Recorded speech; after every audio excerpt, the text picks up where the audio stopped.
अस्सलाम वालेकुम viewers, welcome back to my YouTube channel. आज मैं आप लोगों के साथ जो रेमेडी शेयर करने जा रही हूँ, बहुत एक इन्फॉर्मेटिव जो है वो वीडियो है, ये जो मैं लेके आई हूँ आपसे शेयर करने के लिए। तो ये यहाँ पे आप अनार देख रहे हैं, अनार का मौसम है और ये मौसम साल में एक बार, जो रेड अनार है उनका ख़ास तौर पे साल में एक बार आता है। तो जिस तरह हमें ये अनार खाना चाहिए, हम उस तरह खाते नहीं। जो इसका पार्ट हमें खाना चाहिए वो हम वेस्ट कर देते हैं। अनार के जो दाने हैं वो भी बहुत जो है उनका फ़ायदा है, ताज़ा खून बनाते हैं हमारी बॉडी में।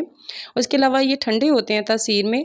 और इसके अलावा अल्लाह पाक ने फरमाया कि एक दाना जन्नत से आता है, जो इसमें शामिल होता है अनार में, और बाकी जो दाने बनना शुरू हो जाते हैं, तो वो है ये पर्दे। आप कभी गौर आपने नहीं किया कि अल्लाह ताला की इसमें क्या हिकमत है? अल्लाह ताला की जिस तरह हमारे दिल के पर्दे होते हैं, इसी तरह इसमें पर्दे होते हैं। ये हमारे दिल को ताकत देता है। इसके साथ-साथ जो हमारे जिस्म में कैंसर के खुलियात बनते हैं, उनको ख़त्म करता है। तो हम जब भी जूस बनाएँ, हमें चाहिए कि इसके दानों के साथ जो है एक ये जो इसका पर्तों का पार्ट है, वो भी लाज़मी शामिल करें। थोड़ा-सा कड़वा होता है।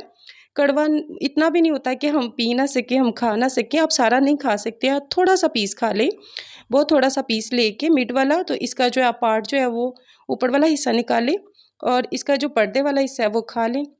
जिस तरह अखरोट तोड़ते हैं तो उसमें एक दिमाग की जो पता चलता है कि ये दिमाग इसमें बना हुआ है। इसी तरह जब हम अनार खोलते हैं तो इसके अंदर ये पर्दे पता चलता है कि ये दिल के लिए हमारे कितना यानी कि मुफीद अल्लाह पाक ने ये फल बनाया है। तो इसको खाएँ, दुआ में याद रखें, लाइक, शेयर और सब्सक्राइब कीजिएगा चैनल को। अल्लाह हाफ़िज़।